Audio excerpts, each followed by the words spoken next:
Gobierno Regional del Callao, trabajando con honestidad y transparencia.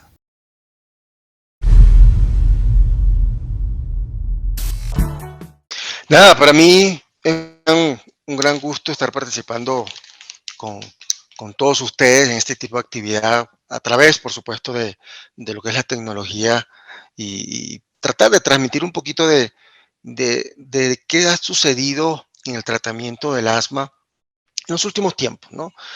Una de las cosas que siempre recuerdo cuando estaba en pregrado, en posgrado, que uno de mis profesores decía que una de las pauta más importante o cuando uno trata a un paciente asmático, tiene que tomar en cuenta y considerar muchos factores, entre ellos lo que es la calidad de vida que pueda tener el paciente y los posibles riesgos de exacerbaciones, hospitalizaciones, por supuesto, no planificadas.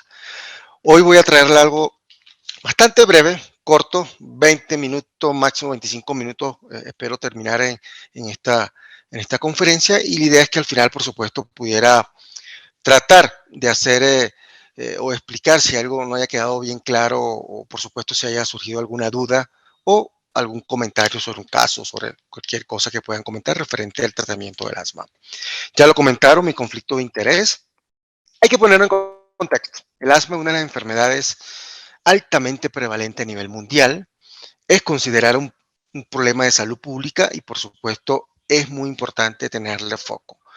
En Latinoamérica, según la Organización Mundial de la Salud, hay 603 millones de personas habitando en todos nuestros países y de esos 103 millones, 102 millones son pacientes asmáticos, es decir, 17% de prevalencia todo promedio a nivel de Latinoamérica. ¿Qué tenemos? Que esa prevalencia en Perú es mucho más elevada que en otros países. Cuando revisemos otros papers, otros estudios, se darán cuenta que Perú reporta una prevalencia alrededor de un 28 hasta un 33%. Entonces, hay que estar pendiente y nuevamente recalcar que es un problema de salud pública y una enfermedad que debemos diagnosticarla y, por supuesto, tratarla de manera correcta.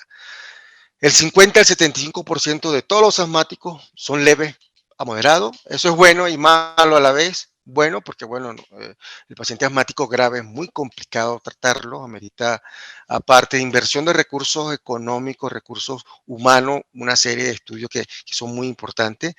Y lo bueno es que el paciente asmático leve a moderado puede tratarse con corticoides inhalados como monoterapia o corticoides inhalados combinados con beta-agonistas de acción corta.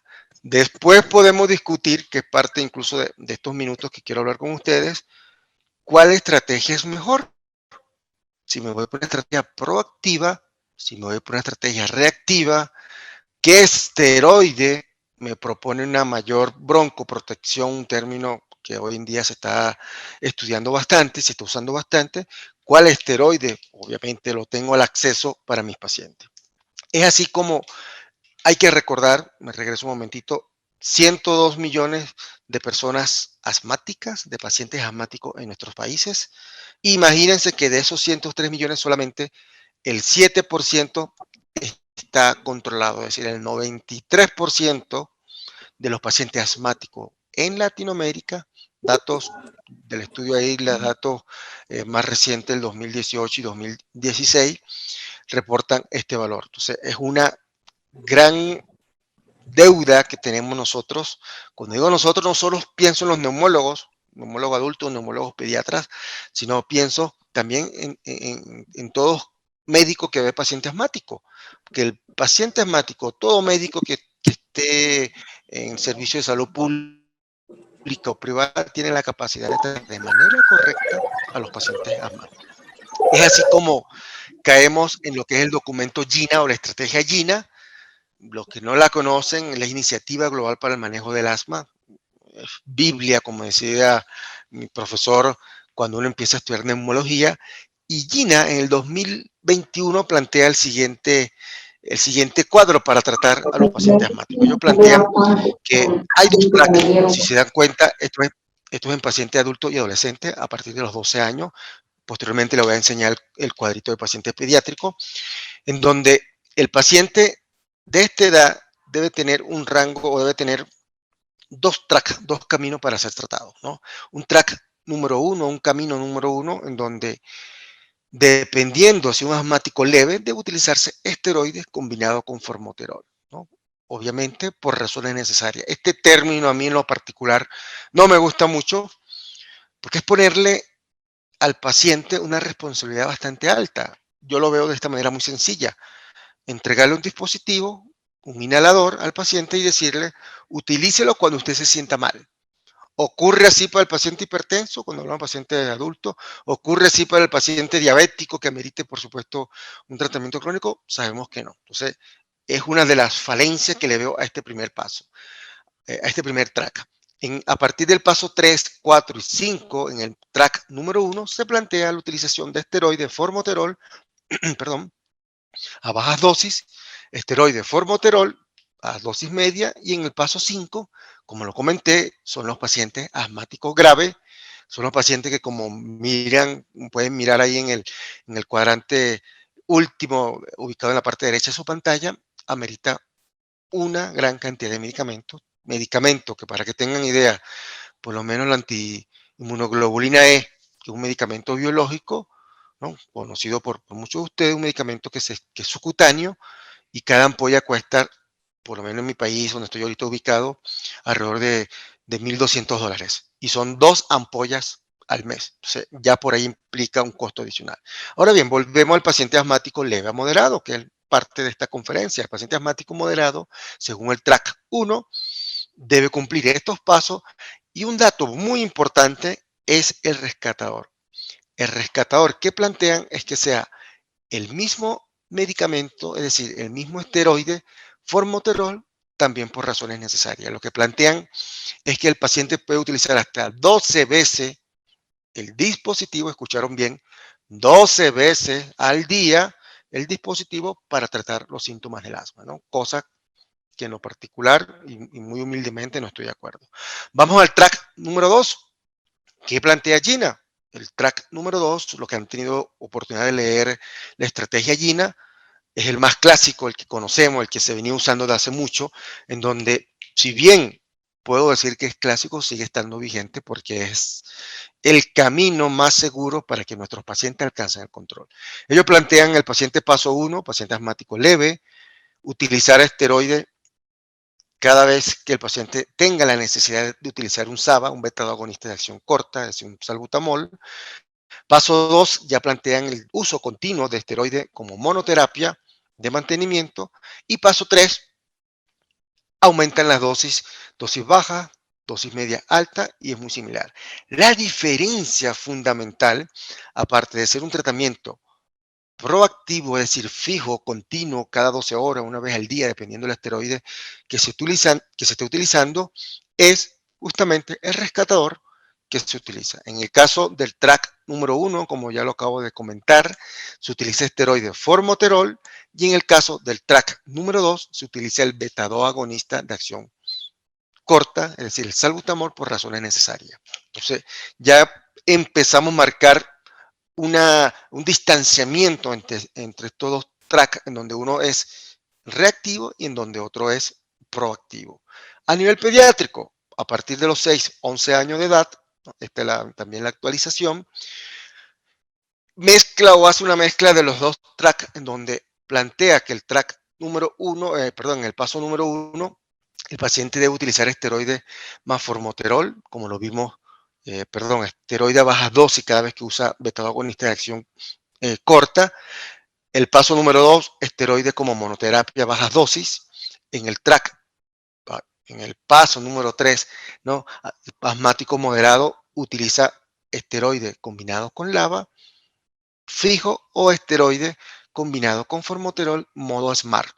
Como repito, hasta 12 veces, según eso, lo que implica un riesgo bastante importante, ¿no? Entonces, vemos cómo se autoriza una terapia tipo MART, que cuando la detallamos y la desglosamos, los estudios que aprobaron o que han hecho a nivel mundial que se apruebe la terapia MART para el tratamiento en adultos, justamente no aplican para pacientes pediátricos. Entonces, tengamos mucho cuidado con eso.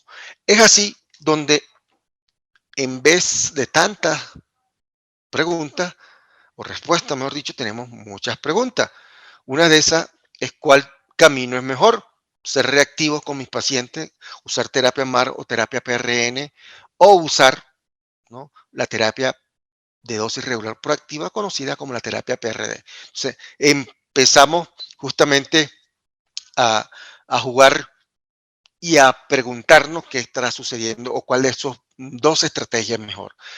No comento los pacientes menores de 6 años. Recuerden que pacientes menores de 6 años, primero que es difícil hacer el diagnóstico y segundo que fundamentalmente lo que se usa es terapia con monoterapia, tratamiento con monoterapia con esteroides inhalados, ¿no? Hay cierta excepción en la combinación de propionato de fluticasona con salmeterol, que está aprobado a partir de los 4 años de edad, pero es un grupo asmático moderado, por supuesto que es la indicación formal. Ahora bien, estas son las preguntas que se han planteado a través de esta actualización del documento GINA, en donde menciona qué hacer con la adherencia, qué pasa con la adherencia y los pacientes asmáticos y cómo afecta la broncoprotección, término que ya vamos a aclarar qué significa. Cómo se compara la broncoprotección en las diferentes terapias. Es decir, qué sucede con un paciente que use terapia PRD, estrategia número 2, track número 2, versus aquellos que utilicen estrategia PRN, track número 1. ¿Es el track número 1 capaz de brindar protección o broncoprotección? Y si esa broncoprotección tiene que ver con las diferentes características farmacológicas y farmacocinética y farmacodinámica de los pacientes, de los esteroides que se están utilizando. Ahora bien, a raíz de esas preguntas, de esos cuestionamientos, surgen los diferentes estudios conocidos como estudios Modeling 1 y Modeling 2, publicado el primero a finales del año pasado y el segundo en marzo de este año, que es el Modeling 2. ¿Qué tenemos? Hay que aclarar primero, entiendo que hay muchos médicos que no son especialistas en el área respiratoria, pero lo que es la hiperreactividad bronquial o la broncoprotección. Hay ciertos pacientes en condiciones habituales en donde tenemos la parte clínica quizá bastante clara y sospechamos que pudiera ser un paciente asmático, pero también necesitamos hacer la parte de función respiratoria, una prueba donde se demuestre que hay obstrucción como la espirometría, ¿no? ¿Qué sucede? Que en muchos pacientes esa prueba es negativa, es decir, la espirometría está normal y nos llena de duda. El test de hiperreactividad bronquial o de reto bronquial viene a aclarar esa duda, es someter al paciente a estos diferentes estímulos, obviamente uno de esos, no todos, y ver si hace hiperreactividad, es decir, si hace cierre de la vía respiratoria. Eso es lo que hacemos en condiciones habituales en un laboratorio de función respiratoria. En el caso de los estudios modeling, se plantea algo completamente a la inversa o diferente. Es decir, ¿qué sucede con mis pacientes asmáticos que están tratados con diferentes moléculas de esteroides y yo los someto a una prueba de hiperreactividad bronquial? ¿Qué sucede? Que el paciente que esté bien tratado, que esté broncoprotegido, esa prueba va a ser negativa. Y el que esté maltratado, con un tratamiento insuficiente, con un control insuficiente de la inflamación, es un paciente que va a tener una prueba positiva de reto bronquial o de hiperreactividad bronquial. Entonces, mirando eso, se empezó a comparar cuál esteroide y en qué modalidad daba una broncoprotección adecuada. Espero haber sido preciso y claro como tal. Esto es la definición de la prueba de broncoprovocación. En este caso se usó la adenosina, que es un nucleócido, como lo ven, de la purina, que tiene capacidad de desencadenar diferentes respuestas en los pacientes asmáticos. Y se buscó que el paciente perdiera el 20% del BEF1 con el cual empezó. Se le hace una espirometría al inicio, se empieza a someter al paciente a diferentes concentraciones de adenosina, eso es inhalada, espirometría, concentración leve de adenosina, hacemos espirometría, no sucede nada, aumentamos la concentración de la adenosina y así vamos sucesivamente. Va a haber un momento en que se suspende la prueba si no hay, por supuesto, reacción, y va a haber un momento en que si pierde más del 20% es una prueba positiva. Es así como el Modeling 1 aprobó o respondió estas preguntas, y voy directamente a los resultados porque tiene muchos resultados. Es un estudio muy interesante, diferente a lo que estamos acostumbrados a ver, pero sin embargo arrojó una gran importancia una gran cantidad de datos que tiene un gran valor desde el punto de vista clínico. Como lo comenté, vamos a evaluar el rendimiento de la broncoprotección que da la budesonida, el propionato de fluticasona, el furato de fluticasona en estos pacientes asmáticos y también con diferentes estrategias, diferentes formas de administrar la medicación. Esta la voy a pasar rápido. A mí esta gráfica me gusta muchísimo, este slide, porque define todo lo que he hablado o he tratado de explicar en estos minutos, ¿no? ¿Qué tenemos? Que tenemos pacientes con diferentes dosificación de esteroides, estoy ubicado en la parte izquierda de su pantalla, dosificación regular, ya mencioné, PRD, track número 2, y del lado derecho del mismo recuadro o de este recuadro, tenemos los pacientes con uso de esteroides, modo infrecuente, porque así lo da la terapia PRN. Estoy hablando en este caso paciente asmático leve. ¿Qué sucede? Que se hizo una simulación a través de software aplicado a la parte de medicina e inteligencia artificial y se buscó la adherencia del 100%, una adherencia del 50%. Recuerden que lo que dice Gina, la estrategia Gina, es que de 3 a 4 inhalaciones por semana es lo que usa el paciente que está en terapia PRN. Se buscó en ese paciente si soportaban la dosis de 27 microgramos de adenosina y no ocurría ningún broncoespasmo, ninguna hiperreactividad bronquial, se consideraba que era un paciente que estaba broncoprotegido y el paciente que con una concentración de menos de 16 miligramos de adenosina hizo una prueba, un PC20 positivo, tenemos una prueba de reto bronquial positiva que se consideró que no estaba broncoprotegido. Entonces, de una vez le muestro los resultados. El estudio demostró, como dije, muchas cosas. Este primer slide que en cuanto a resultados, simplemente resaltar que estoy comparando acá terapia PRD versus terapia PRN. O sea, terapia fija, track número 2, abajo lo primero que vimos, y el track número 1. Y me voy a ubicar en la parte derecha de su pantalla. Los pacientes que recibieron budesonida como tratamiento PRN por razones necesarias, es decir, como promedio 3 a 4 veces por semana, apenas tuvieron una broncoprotección del 26% de reto, por supuesto, como tal. Es decir, el resto de los pacientes hizo una hiperactividad bronquial, lo que sugiere que los pacientes tienen un mayor riesgo de tener crisis. En el caso del propionato de fluticasona, vean que el rendimiento fue totalmente diferente, casi un 100% de los pacientes estaban protegidos, por supuesto, utilizando propionato de fluticasona de manera continua, fija cada 12 horas, con una dosis de 200 microgramos 2 veces al día. Fácil estos primeros resultados porque estoy comparando una terapia PRD y una terapia PRN. ¿Qué sucede si doy los medicamentos con terapia PRD, es decir, los medicamentos de manera fija? Antes de esa aclaratoria que quería hacer, miren lo que sucede con un paciente asmático, esto en cuanto a la broncoprotección, que está recibiendo budesonida a 200, esto se pegó aquí, a 200 microgramos modo PRN. ¿Qué pasa? Yo lo pongo el ejemplo. Si ese paciente en el día 17, por muy mala suerte, ahí en la gráfica de la derecha, es expuesto a humo, partículas de polvo, polen, estrés, no sé, muchos factores, ese paciente lo más probable es que quede hospitalizado, que haga una crisis, que tenga síntomas que impacte, por supuesto, de manera negativa en su calidad de vida. Lo que le estaba comentando, ¿qué sucede si doy los medicamentos de manera fija, ambos, los 3 medicamentos, continuo, cada 12 horas, pero le hago una simulación en cuanto a la adherencia del 50%?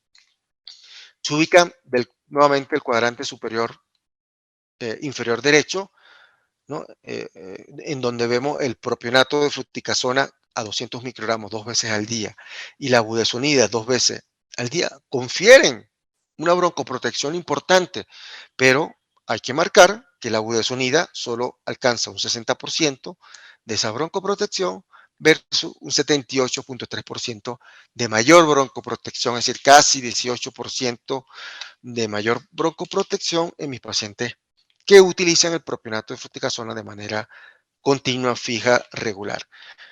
Eso lo sabemos sí, o eso lo sabemos sí. ¿Por qué? Porque el propionato de fluticasona es un esteroide de nueva generación, un esteroide más moderno, ¿no?, que la budesonida, que tiene características farmacológicas, farmacocinéticas, farmacodinámicas diferentes, y eso por supuesto va a tener una gran ventaja al momento de utilizarlo. Aquí quiero hablarle en estos 4 o 5 slides que me quedan, el estudio Modeling 2, ¿sí? Los resultados que acabo de mostrar fueron el Modeling 1, y esto, como dije, fue publicado el 14 de marzo del presente año. Muy similar la dinámica o el diseño del estudio. La diferencia fundamental que aquí se utilizó pacientes asmáticos moderados y moderado grave, en donde se comparó nuevamente los regímenes de tratamiento. El paciente con terapia PRD fijo cada 12 horas o una vez al día, dependiendo del esteroide, solos o combinados con beta-2 agonistas de acción larga, ¿sí? El track número 2, versus la terapia MART o la terapia SMART, también como lo conocen por sus iniciales en inglés, y también se incluyó un poco de los pacientes PRN. Entonces, en el caso de los que utilizaron terapia PRD, se evaluó la adherencia en diferentes aspectos, 100, 85%, y en el caso, y aquí es muy importante este cuadrito, que quiero resaltar este valor, de los pacientes que utilizaron terapia MART, ¿no?, fueron pacientes que recibieron una medicación, inhalación totales al día, entre 2.7 a 5 microgramos, 5 inhalaciones al día. Recuerden que según MART, según la estrategia MART, pueden utilizarlo hasta 12 veces. ¿Por qué lo resalto? Porque van a ver que con 5 ya lanza una alerta importante de seguridad. No me quiero imaginar con 12, en donde hablaríamos de eventos adversos bastante importantes con estos pacientes. Esto lo paso rápido. Aquí lo importante es considerar que el 70 se consideró broncoprotección a partir del 70% de los pacientes, y se consideró eventos adversos con un 20% de cortisol, ¿no?, cuando se utilizaban diferentes medicaciones. Y para entender eso, vemos este cuadrito. Esta gráfica representa la distribución o la distribución que deberían tener los medicamentos cuando evaluamos eficacia, en este caso eficacia de la vía aérea dada por la broncoprotección, de manera vertical, y de manera horizontal la seguridad dada por la supresión del cortisol, como ya mencioné, 20% del cortisol, que es esa línea color, esa flechita color naranja que está marcando ahí. Baja eficacia en la vía aérea, baja exposición sistémica, son los medicamentos que van a estar ubicados en el cuadrante inferior derecho. En el cuadrante inferior, el cuadrante inferior izquierdo, en el cuadrante inferior derecho, son aquellos que tienen baja eficacia y poca exposición sistémica, es decir, son peligrosos. Los que están en el cuadrante superior derecho son muy buenos, son altamente eficaces en producir la broncoprotección, pero a la vez tiene una alta exposición sistémica. El balance ideal del medicamento, de cualquiera de los medicamentos que utilicemos, es que sea altamente efectivo, en este caso altamente efectivo en alcanzar una broncoprotección, y altamente seguro por tener una baja exposición sistémica. Entonces, los medicamentos deben estar ubicados justamente en ese cuadrante superior izquierdo para tener la óptima relación de riesgo-beneficio. Resultado, ahí este es un reto visual porque hay números pequeñitos, ¿no? Simplemente recalcar 3 cosas, ¿no?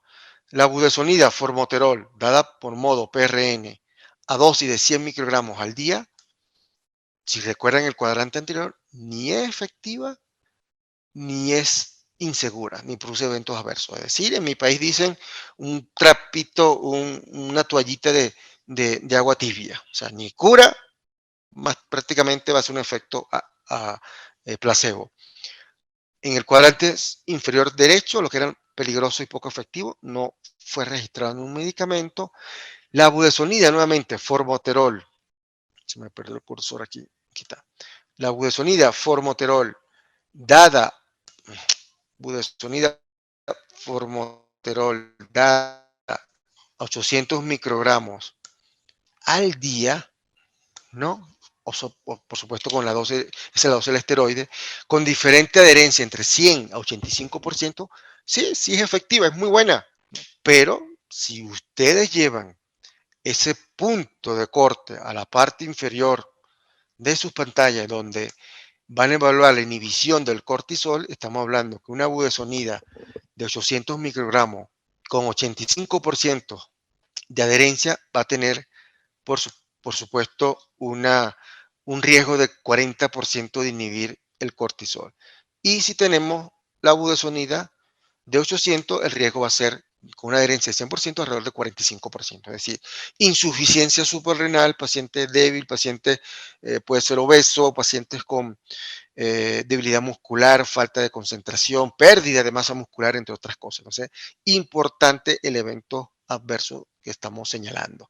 En el caso de los medicamentos más efectivos, resultó ser el propionato de fluticasona salmeterol con una adherencia de 100 a 85 y con una concentración o con una dosis de 250 microgramos, en donde fueron bastante efectivos y a la vez bastante seguros. O sea, tengamos eso en consideración. Para ir concluyendo y quizá dar paso puede existir alguna pregunta, duda de algo que haya dicho muy rápido, traté de resumirlo y dar la evidencia científica. Esta evidencia científica pan caliente, está recién salida, ha sido motivo de muchas discusiones en muchos foros con médicos especialistas, no especialistas, neumoadultos, neumopediatra, entre otros, ¿no? Y, perdón que aquí se me adelantó esto. Para concluir, quedo, por supuesto, con esto. La estrategia PRD, esteroide más LABA, combinado 2 veces al día, resultó ser mejor, por supuesto, que la terapia MART en cuanto a la broncoprotección. La misma estrategia PRD de esteroides más LABA tiene un bajo efecto sistémico, baja concentración del cortisol, por supuesto, lo que da una gran seguridad. Y sin embargo, nosotros como médicos debemos insistir en la adherencia al tratamiento, no darle ese dispositivo al paciente y decirle que lo utilice cuando él se sienta mal, sino insistir que una enfermedad inflamatoria crónica y como toda enfermedad inflamatoria crónica amerita tratamiento crónico y continuo. De esta manera me despido, quedo atento si hay alguna pregunta, comentario, algo que no haya quedado tan claro al momento de presentar las diapositivas.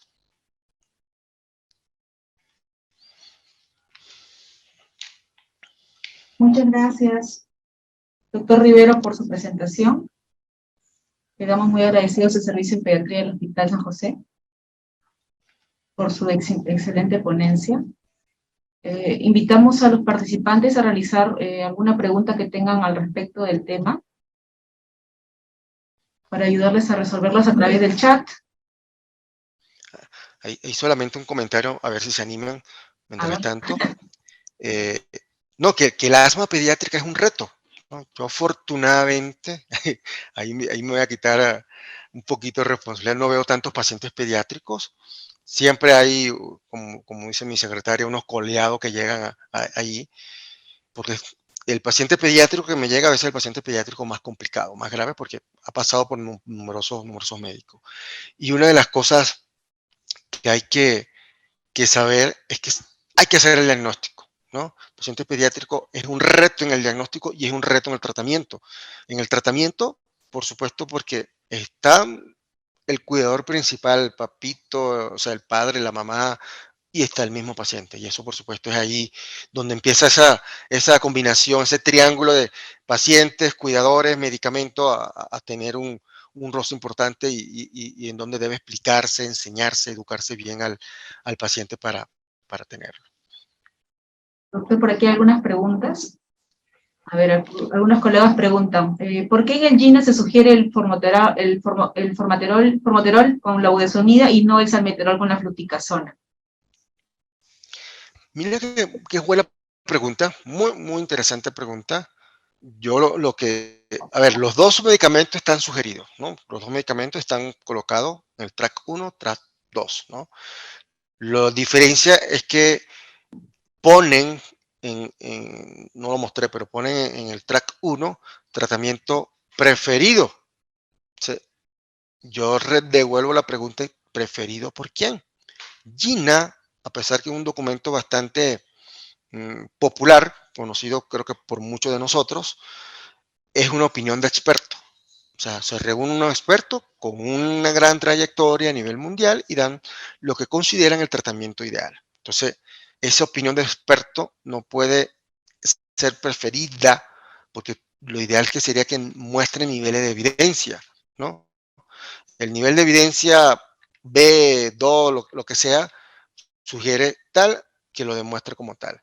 La diferencia fundamental es con GEMA, ¿no? La GEMA es la guía, vea que le puse el nombre de guía de tratamiento para el asma de España, o sea, española, en donde tiene un método diferente, en donde sí se evalúa de manera de robustez científica la evidencia que se utilice, y GEMA, para que vean y la puedan revisar, está free, está libre en internet, en cualquier buscador, sí sugiere mantener el tratamiento proactivo, fijo, continuo y trabajar en la adherencia. O sea, yo les pido, cualquier enfermedad crónica en pediatría o en el adolescente o en el adulto, no podemos dejar en manos del paciente, utilícelo cuando usted quiera.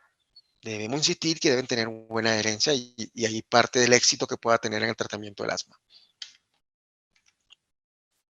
Doctor, por acá comentan, ¿cuánto es el tiempo mínimo de uso de corticoides inhalados en niños con asma? Wow, sé que estamos ahí apretadito de tiempo. Es una pregunta muy interesante. Quisiera responderla cortamente, pero no, me voy a tomar 1 minuto y medio, donde la respuesta corta es depende. ¿No? ¿De qué depende? De cómo evoluciona el paciente. Si hoy, 3 de noviembre, yo estoy viendo un paciente asmático y le estoy indicando medicamento para el asma, ¿no? Yo debo evaluar a ese paciente a los 3 meses. A los 3 meses debo aplicarle un asma control test, un cuestionario para evaluar el control. Hay para pediatría y hay para adulto. Si ese paciente a esos 3 meses está controlado, tiene 25 puntos de control, ¿sí? Yo desde ese día que lo empiezo a ver, estamos hablando, sería el 3 de febrero, ¿sí? Es cuando empiezo a contar mínimo 6 meses adicionales manteniéndolo en el control. A los 9 meses lo vi nuevamente y me dice, doctor, me siento bien. O el papá me dice, doctor, mi niño está muy bien, ya no ronca, duerme toda la noche, está jugando fútbol, o sea, tengo todas las actividades normales. Aplicamos el asma control test nuevamente, 25 puntos. Es allí donde yo debo tomar una decisión. ¿Cuál decisión? Si lo obtengo con 2 inhalaciones cada 12 horas, vamos a hablar del propionato de fluticasona, 2 veces en la mañana y 2 veces en la tarde, yo ahí debo disminuir la dosis. 1 en la mañana, 1 en la tarde y nuevamente empieza el proceso. O sea, ¿qué puede suceder? Que a las 2 semanas el papá nos llame, doctor, mi niño se descompensó, volvió a tener crisis. Te está diciendo que va a necesitar una dosis más alta de esteroides. ¿Qué puede ser? Que tampoco te llame y lo vuelvas a ver a los 9 meses, a los 3 meses, perdón, estamos hablando que desde que lo vi ha pasado un año. Entonces, lo que quiero decir con este ejemplo es que es muy dinámico y va a depender de cómo evolucione el paciente. Lo que se quiere hoy en día es que utilicemos la menor cantidad de esteroides que logre mantener al paciente controlado. Eso puede llevar 3 meses en algunos pacientes, puede llevar un año, 2 años en otros pacientes con una gravedad más alta de la enfermedad. Doctor, a ver, por aquí otras preguntas. ¿Cuándo usar el bromuro de hipatropio? Ay, Dios mío, casi me da una palpitación aquí. No, mentira. A ver, mi Preguntas. charla de hoy fue dedicada fundamentalmente al tratamiento del asma para el control. O sea, estoy hablando ese renglón del asma, esa arista del asma para alcanzar el control. Hay otra arista del asma que nos tocamos aquí, que son las crisis asmáticas, ¿no? Que son las agudizaciones, crisis asmáticas, los ataques de asma, como lo quieran llamar, ¿no? Es allí donde los broncodilatadores de acción corta empiezan a tener su rol. Fundamentalmente el salbutamol, en primer lugar, ¿no? Para las crisis asmáticas leve, moderada, ¿no? Lo que se usa es fundamentalmente el salbutamol, o sea, no hay compromiso de la vida.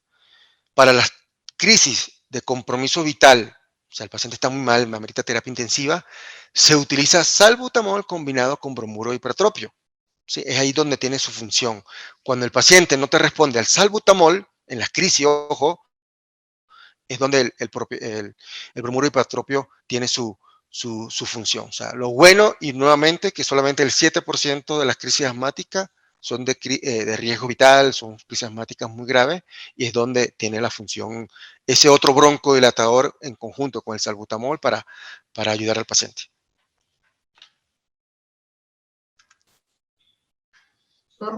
Hay varias preguntas, vamos a tratar de resolverlas en su mayoría las que voy a pueda, ser más corto, voy a ponerme más preciso. aprovechando su participación, que es muy valiosa para nosotros.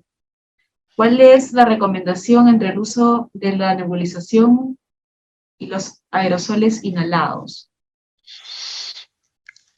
Aerosoles inhalados es la tendencia. En países desarrollados ya muy pocas veces se utilizan nebulizadores. O sea, hay mucho riesgo. Aparte que es mucho más costoso. O sea, si estamos hablando de un hospital, yo que vengo en un hospital público, teníamos un nebulizador para, qué sé yo, 20 pacientes y teníamos un frasquito de salbutamol para los 20 pacientes. Se corre riesgo de infección cruzada, se corre riesgo hoy en día con eso de nebulizaciones que el COVID, el coronavirus, está mucho más limitado. Entonces, no nebulizaciones en este tipo de dinámica. Nebulización, un paciente que tiene como comprarse un nebulizador, es para su uso particular, solito, privado de él, siempre use de manera correcta, va a ser bienvenido. Pero el inhalador usado de manera correcta va a representar más ventaja en cuanto al costo económico y en cuanto a evitar ciertos factores que no se pueden evitar con el nebulizador.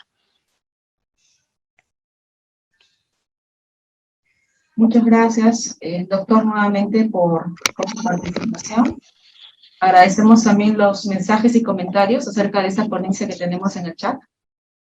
Y bueno, nuevamente el agradecimiento también al laboratorio por permitirnos su participación.